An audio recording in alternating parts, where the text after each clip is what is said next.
Aloha! Hey, it's Julie Ziemelis, 365 Hawaii, and I am a realtor with Real Broker, and I got there because my friend Amber.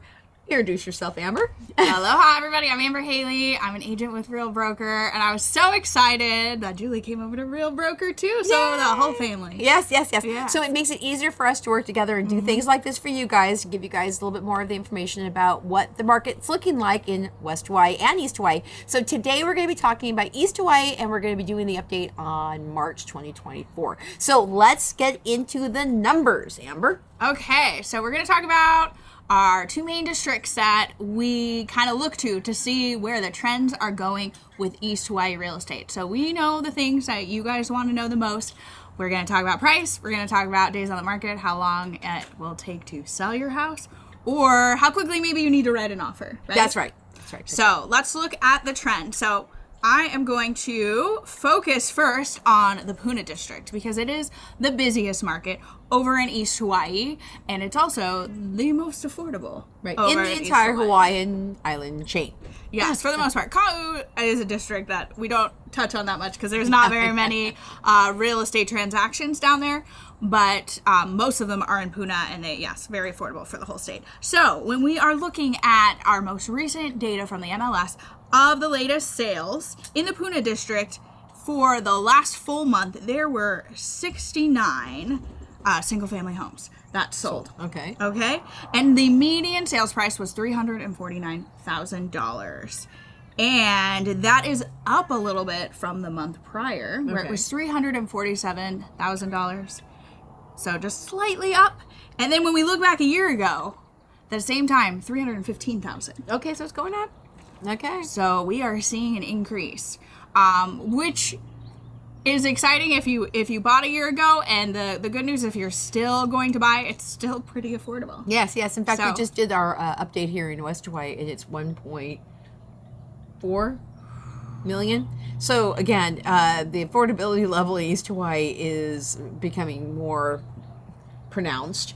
So yes. Yeah, but I guess we always laugh. If you're sitting in the snow anywhere in America and you're freezing your ass off, getting yourself to Hawaii, into a place where you are in a beautiful 80-degree experience, and you're surrounded by green, and you see the ocean, it's a better day no matter what happens.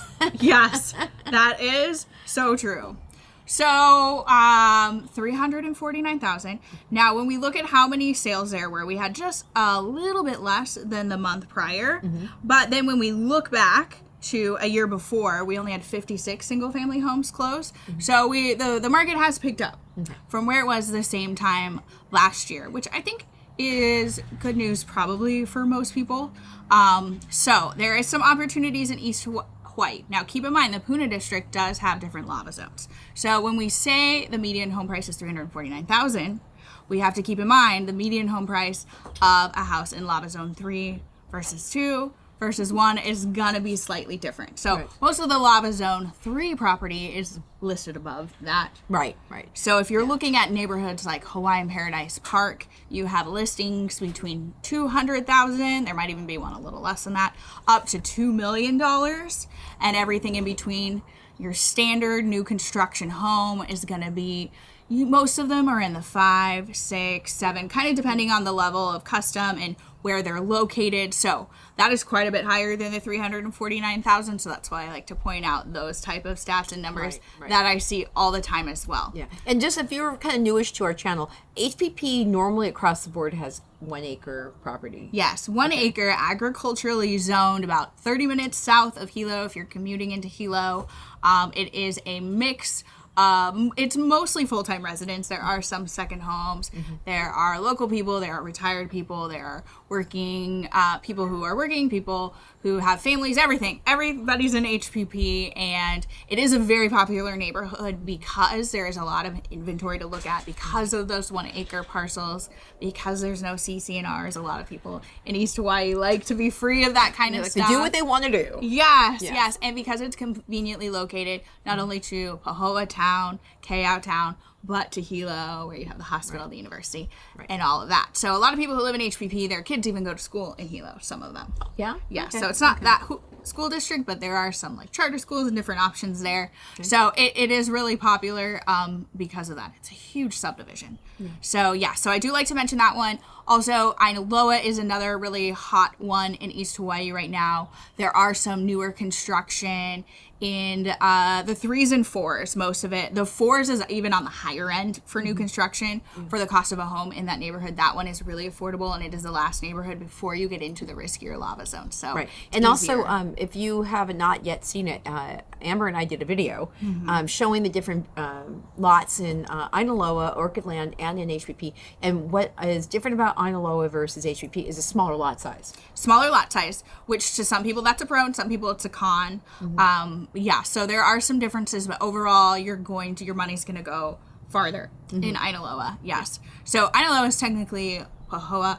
HPP is technically Kau, but same lava zone. So for your mortgage and your insurance, you're gonna be sitting in the clear on that stuff. You won't run into hassles because of lava hazard, at least. There might be other issues. But so another popular one, Orchid Land Estates, the price point there is pretty in line with HPP. I'd say HPP is maybe a little bit higher. These are generalizations. Right. And Orchid Lane, look, I can say something now because I've been there. Orchid Land has a lot more property too. Yes. Right? The lots are usually generally larger. 3 acres, 2 acres are what you usually So if you're looking for big plots of land versus smaller, but the thing is that we at least I joke around, people say, I can't wait to move to Hawaii and get a whole bunch of land. It's like, do you realize what that actually means? If you are not loving your landscaping, you're not farming, and you don't want to be overrun with the vegetation that happens when you have rain as much as they do in East Hawaii, think about how much land you actually want. And that's why Amber's a good person to talk to about let's dig her deep into the maintenance issues around those kinds of land issues, right? Yes. Yeah. So 1 acre, I will say from personal experience, I mean, I don't actually have a full acre personally, but I have a lot more yard than I did in California. I will tell you that. And I thought it was going to be nothing, and it's a lot to take care of. You also have, pests and tree trimming and, yard work and stuff grows really fast because we get a lot of rainfall. So, having a bigger lot isn't for everybody, but there are a lot of people who are looking for that. Yep. We also have, if you go up toward there is a town called Volcano, but there's a lot of little towns in between and different regions that people like to search who are maybe more drawn to agriculture, or they want a farm or a homestead with a lot of acreage as well in Mountain View and Curtistown, and there's some different neighborhoods up there too with really affordable price points as well. So that's another area. Lava Zone 3 too. And then when you get down to Lava Zones 1 and 2 in Lower Puna, really, really affordable stuff, but then you do kind of take on a cost in a different way with maybe more expensive insurance or risks, or having to have a higher down payment or different things like that. So and permitting issues. Yes, permitting issues are everywhere. Yes, and especially in the Puna District. Let's talk about a little bit more stats in Puna. So the average days on market right now, which is an important thing, especially I think for those of you who are starting your home search maybe from the mainland. So if you're watching this and you're on the mainland, there's a lot of timing and logistics that go into relocating. You might be selling a home over there. You might be renting in between, buying here. You might be coming out here for a week to scout and look at homes. So really knowing like when you need to put that offer in is probably really important. So, if you call me, I will look at a property specific and I can tell based on market stats and knowing the market and the sales there, for that particular home, how quickly it's likely to go under contract just based on how it's priced usually and how it shows. But it is good to know the average too, because, for example, I have some clients that fly out and they maybe see a property, but they need another week or two to make an offer. We kind of need to know if, we actually need to make this offer happen now because this is probably going to go under contract soon. So 45 days, and let's take a look at comparing that to the month before where it was 57 days. So things are selling faster in Puna than they were the month before. And then when we look at the year before, 78 days on market was the average. So things are kind of cooking. Yeah, but things are picking up a little bit from a year ago, especially when we look at that. So important to know, but again, can't emphasize enough how much it really is based on the property. Yeah. Because we still have some that sit way less way more than that median or average, depending on what we're looking at when we talk about these. So I think across the board, even here in West Hawaii, well-priced homes that are desirable are moving out of the market quicker. Yeah, so well said. Right? Exactly. Okay. It's exactly what it is. So, So if you see something you actually like, you better be on the ball with your financing, making sure you have a realtor, because a lot of this stuff is moving pretty quick. So, I mean, you've seen this happening out in the world right now. Let's say it's something good comes on and you see it. I mean, you've seen things getting off the market within 5 days? Oh, yes. I just now, I would say in the last 2 weeks, experiencing a market that feels a little reminiscent of the 2022. The like pandemic market, where I had a really, really competitive situation, and I'm starting to see listing agents working with sellers where I can see they're putting it strategically at a certain price where they know it's going to get a lot of offers. And we're back to, and you do always see this a little bit, but sometimes you see it a lot, and you know why, because the market's kind of heating up. We're going to take offers till this day and this cutoff, and then we're going to decide and just bring your highest and best. So, I had one of those again, and I don't know the final number of offers they got, but it was very competitive. I do know every single offer was above asking, and my clients did win. Yay! I'll say. Good job. So that one felt good, because when it gets to that, it is really, really good to be strategic, and really know, okay, when I'm putting in offers for a buyer, I call and I see, okay, do we have other competition? What do we know? What's important to the seller? Because there are things you can do in more competitive markets to make your offer stand out. Right. And if you guys haven't watched a lot of the things we do, when we sit and talk to Amber and Lance, some of my real estate partners, it is the experience of knowing how to frame an offer. It's not always about money. Sometimes it's about how much time you have left in the property, that you can do some different kinds of buybacks, take somebody's car off their hands by giving it to the buyer. There's so many different little things, and knowing realtors that have been in the market long enough and know the other agents that they feel comfortable calling them to say, hey, can you give us a little bit more insight into what the seller really needs, that you can craft an offer that's actually very competitive. So it's not all about the price. Yeah. So, for example, in a situation I had recently, the seller was actually, it was going through land court. So it was basically a lawyer picking the best offer. Yeah. So sometimes, you would think, okay, they're probably just going to go off of the highest price. And we probably did have the highest price offer. But I also knew that this lawyer, they weren't going to want to be in a situation where they were countering back and forth on little terms that they needed. So I spent a lot of time talking to the listing agent, finding out exactly what I needed, submitting an offer, and then finding out even more, and then actually amending our offer, wherein normally they probably would have just countered us with those terms. But I know this lawyer's got this much time.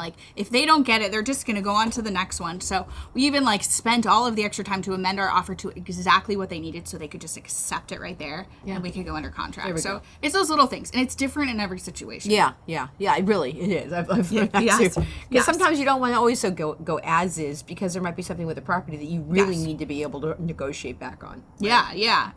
There are certain things that you can make concessions on, certain things you maybe don't want to, and like she said, it's not always the price, it's the terms sometimes too. What's important to that seller? So list to sales price is 96.5. Okay, 96. So we're still hanging in that level. Yeah, so we're actually getting a little sale closer on housing. Last month when we talked, it was 94. So we were talking about a 6%. Okay, so it's now it's up to, okay. So it's a little bit less on sale. sale. So 4% less on sale, 6% last month. And I'm telling you guys, just because I've been watching this market, the rates are not going down. Buyers are still saying, I'm waiting for something interesting to happen. There's a great window of opportunity right now. I'm just saying. Yeah. Right? Okay. Yeah. And then looking back a year, it was 91%. Oh, wow. Yeah. So that's kind of interesting. So it's... we're getting closer to list price on the final sales price in the Puna District right now. That is the trend we're seeing. We'll see if it continues. I think it will. Yeah. So stay tuned. Don't stop watching. Okay, so next we're going to talk about the South Hilo District, which is also very popular. It has a higher price point than the Puna District, and there's just less inventory there, so less sales. So in South Hilo, there were 19 single-family homes that closed last month. Which is not that much. It's not that much, but it is more than the month prior, where it was 16. Okay. And when we look at the year prior, it was 15. Okay. Okay, so there's just not that much inventory there. Yes. So if you do want to buy in Hilo, just know that you could be in a competitive situation just because of lack of inventory always in Hilo. Especially can I throw something on that one? I just was involved in an opportunity to sell a house in South Kona where there's just not a lot of inventory in in Hilo.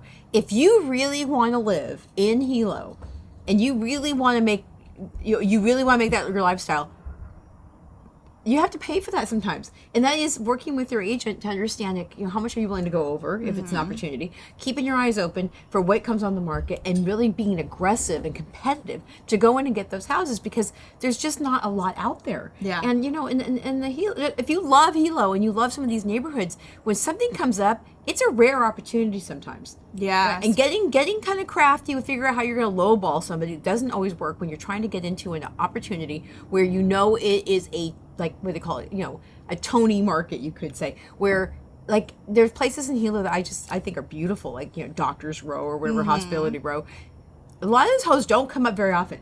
Yeah, I think part of Hilo is because a lot of those houses really stay in families for a long time. Yeah. And I have sold homes there where probably the majority of them where that's the case, they've had, really like one owner, and it was the parents and then the kids had it, and it never really, legally changed ownership. And so, when it's almost like everyone has to die before it goes on the market. Hilo is a very interesting market that way. Yeah. It's unlike HPP where they're building new houses right now on open land. The houses in Hilo have been in families for a very long time. Yes. And so just so you guys know, if you don't understand how the Hilo market works, if you see something you really, really want, you just have to be on it. Mm-hmm. Yeah, absolutely. So now let's talk about price. Okay. Because it is quite different than the Puna District. Okay, so you're going to pay for it. Yeah, that's why we split it up a little bit for you. So the median, though, is $580,000. It's still a lot less than your 1.4 nonsense. You're not going to get a condo for that in Kona. Going on over here. But that's interesting because the last time we talked, it was $497,000. Oh, wow. So it has gone up a little bit, and then a year ago it was $470,000. So Hilo we're seeing go up, and that is in line with exactly what I'm seeing with my clients. I have some clients that I sold a home to just over a year ago in Hilo. Now I will say I did get them a really good price. It was below appraisal. They did very well on that. They did put a little bit of money into it. Yeah. But the comps are showing, and this is not even including the money I know they put into the property. Yeah. If we closed, I'll say around the 500,000 range, fairly close to some of these median prices. And the closest comps are showing that they should list, not even considering the work they put in, at like 660. Like that's how much it's gone up in a year. Wow. So that's still affordable for the state of Hawaii, but stuff has gone up. So it is one of those things. If you want to get in, something comes on, get in if you can. So 580,000, and then 45 days on market. Okay, that's average. Is and it's actually exactly the same as Puna. So all of East Hawaii today, we're looking at 45 days on average, and I have to keep telling myself that because it has been more than that for so much longer, and that is something that you should want to know if you're a buyer or a seller in East Hawaii, and people ask all the time. So when we look back at a year ago in the Hilo District, it was 50 days on average, so it's a little bit faster. And then last month, we kind of had a month where things were moving really fast. It was on 38 days, so it's a little bit longer for whatever reason than last month when you average out the days on market, but definitely picking up from a year ago. It's so weird that it's like everybody seemed to think that the feds were going to lower the rates in March, and they were all getting ready to buy, and everything was going to be. It just seemed like there was a lot of cooking going on in January, and then as soon as the rates went up a little bit, it seemed like the buyers pulled back. But these statistics are not showing that. It looks like people just said they just went for it and just said, here we're buying these houses. Yeah. So it just shows that you guys sometimes it's not rate specific. It's driven by need and want. And that if people find a good deal, they're going to go for it. Yeah. And, you know, I think I overheard, like, you and Lance maybe touching on this a little bit on the West Hawaii update, if you folks watch that, that, you know, oh, no, I just completely lost my train of thought. So I think you watched some already. It's something, Michael. I think I got distracted by the sunset. Where were we going? That at least in West Hawaii, that people have decided their lifestyle detects that they should move now.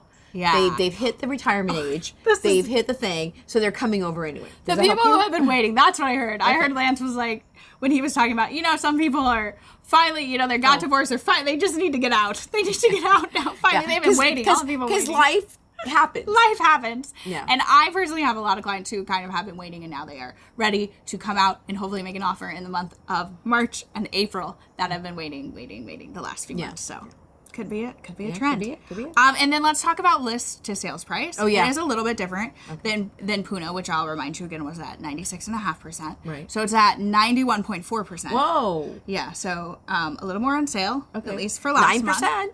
At least for last month. And then we look at the month before, it's 94%, which is actually the same as Puna was the month before. Okay. And then a year ago, it was 92%. So it's not that different, but it is... Okay. It is notably lower than the Puna. Well, it's so weird because we're telling them, you know, come with your best and highest offer, and yet people are still getting 9% off what the sellers had wanted to get for their houses.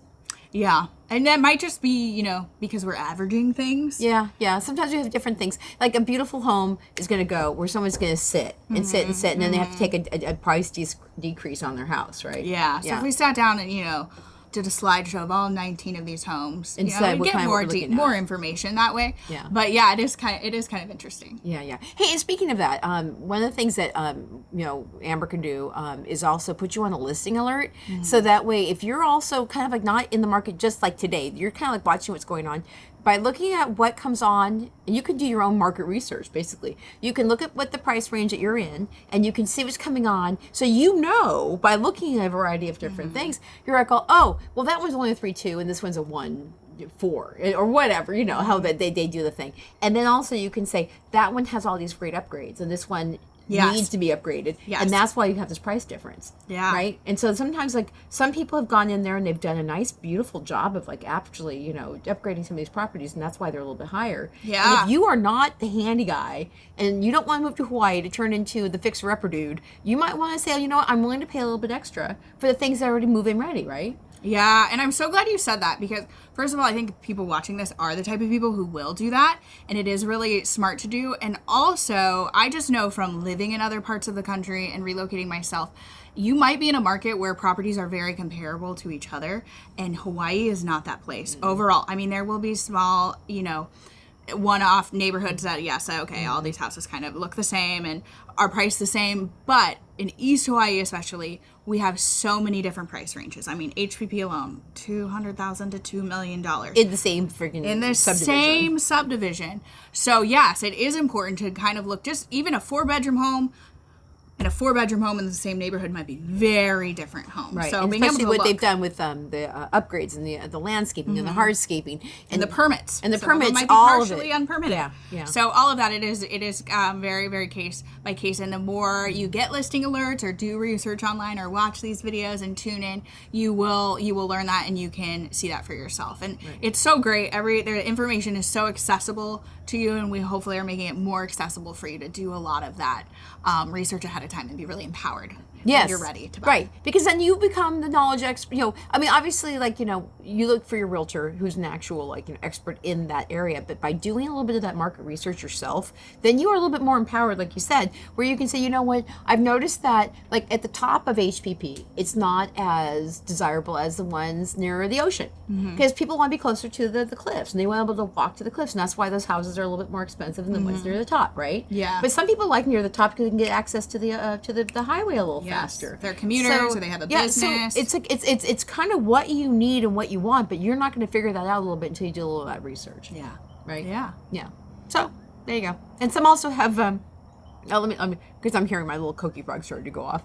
And also I'm sure that different neighborhoods have different experiences with the Kokies, or is it all the same? It is a little bit different, but I will say you have more extremes that I've noticed on the Kona side based on your elevation. But most of it is pretty loud. Okay. Yeah, I think the quietest it is, and correct me if you know better, is like up toward Hobby. I don't think they're fully taken over. So you're saying basically East Hawaii, it's Koki. Okay, it's Koki. It's Koki chaos. Koki. So make sure that when you buy a house in East Hawaii that you have Amber actually go at night and give you the FaceTime, or yourself. Just call me, at night, and I'll let you listen on my phone. You'll be like, this is what it sound like.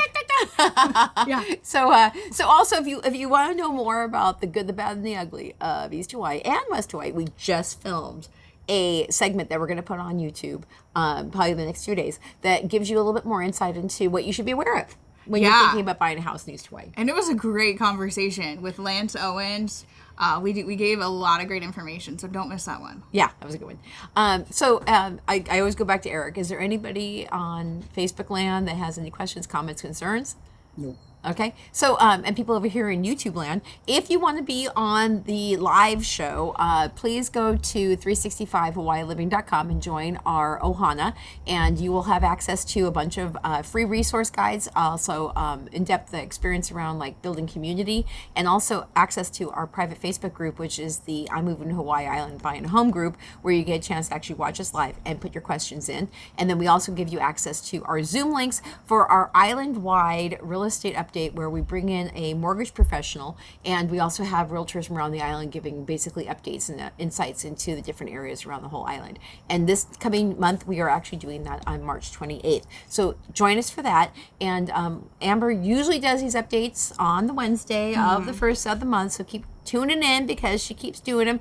And if you're over in Facebook land, know that we put this stuff on YouTube so that people over here can actually see what it is that's happening in East Hawaii real estate. Yay. So don't forget, Amber, Real Broker, will put her contact information in the description below. And also go ahead and if you have questions, put them in there or just contact Amber directly. And tell me you're from the 365 family. Yeah, that would be really helpful. And it's funny because Amber is actually going to get a chance to watch our beautiful sunset here in West Hawaii, where sometimes whales actually pop out during sunset. So special. We're going to take her over there. So you guys have a good night, and we will get you on the other side of this. Okay. Aloha. Aloha.